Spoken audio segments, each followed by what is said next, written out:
terdiri dari berbagai negara supaya dicantumkan berapa banyak pulau yang ada di dunia ini.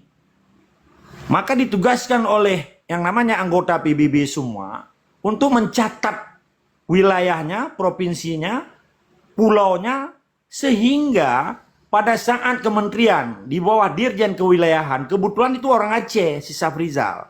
Direkturnya juga orang Aceh. Anak naif sekali, kenapa ini dia tidak melihat peta Belanda. Karena wilayah Indonesia itu berdasarkan wilayah Belanda. Ini sportif kita ngomong ya. Sekalipun Belanda sendiri belum menyelesaikan persoalan kemerdekaan Aceh yang disebut dengan Verklaring Oorlog, Declare of War, pernyataan perang Belanda terhadap kerajaan Aceh pada tanggal 26 Maret 1873. Itu persoalan lain dulu.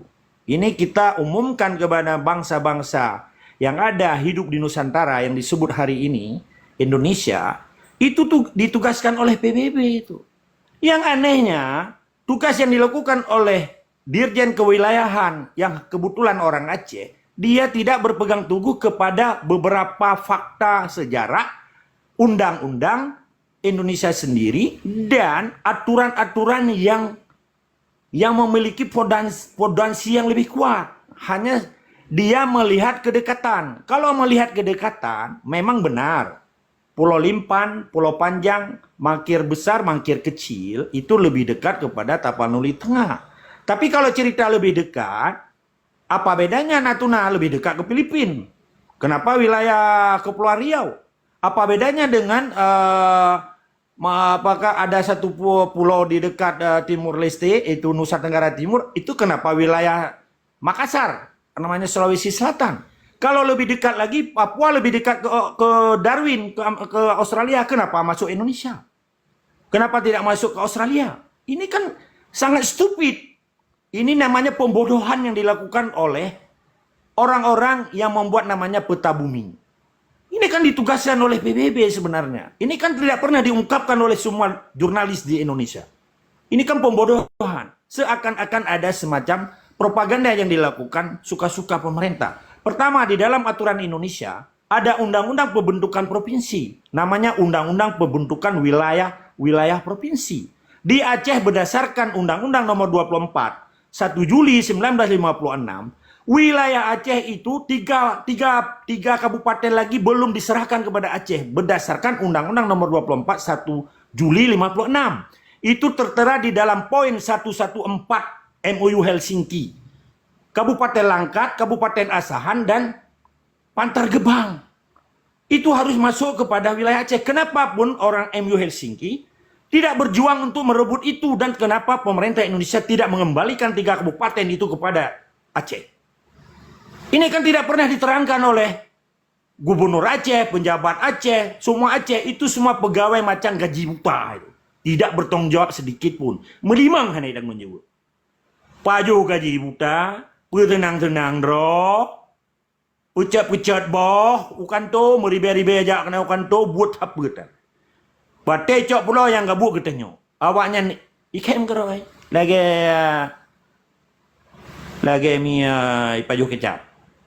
Ini kan pembuktian bahwa itu persoalan harga diri. Itu persoalan marwah bangsa Aceh. Itu pun diakui oleh Belanda. Kalau memang Indonesia mengklaim bahwa wilayah Indonesia itu bekas jajahan Belanda. Hah? Kenapa tidak diambil lebih dekat, misalnya Sarawak, Kuching, Kinabalu, termasuk Brunei ke Indonesia? Kan dekat sekali dengan Pontianak, dekat sekali dengan Kalimantan kan? Ada apa? Itu kan aturan dunia. Karena Kinabalu, Sarawak, daerah Tuban itu termasuk Kuching dan Brunei Darussalam itu wilayah jajahan Inggris. Kalau Indonesia berpedoman pada peta Belanda yang ditulis oleh Van Langen di dalam manuskrip Belanda tertera tahun 1888, itu Kementerian Luar Negeri melalui Kemenyan itu dia melanggar 3 dasar undang-undang. Pertama, melanggar dengan pembentukan Indonesia berdasarkan jajahan Belanda, peta Belanda. Kedua, melanggar dengan Undang-Undang Nomor 24 1 Juli 1956. Ketiga, Kemen, keputusan Menteri Dalam Negeri, melanggar Undang-Undang Indonesia itu sendiri. Sebenarnya setiap penjabat yang melanggar undang-undang itu harus dibawa ke ranah hukum dan dia harus didenda. di punishment. Kenapa tidak jelas semua penjabat di Aceh cuma diam itu? Ini dengar baik-baik ini, kita ngomong penuh dengan fakta data. Jadi persoalan Aceh hari ini adalah permainan orang-orang yang tidak tahu hukum dan tidak mengenal yang disebut dengan azas kewilayahan. Stupid, man.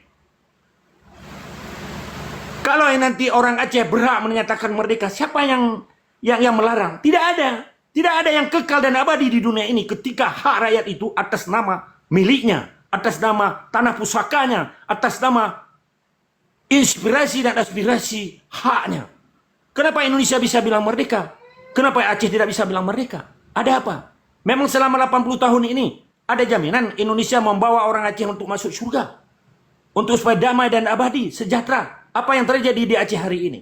Indonesia masih miskin, orang Aceh sudah menyumbang 2 pesawat, sudah menyumbang emas, tapi apa yang dibalas? Air tuba dibalas dengan air susu dibalas dengan air tuba. Dikhianati, dibalas dengan pembunuhan, dibalas dengan perampokan, dibalas dengan penjarahan pulau-pulau dan semua isi alam di Aceh. Ini namanya kebiadaban. Ini namanya kezaliman.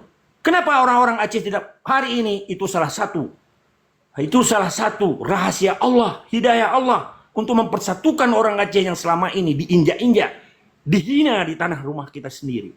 Mana wahai para pejuang para Aceh yang benar-benar Anda Islam dan mukmin sejati, bukan Islam pura-pura, bukan Islam sekuler, bukan Islam Pancasila.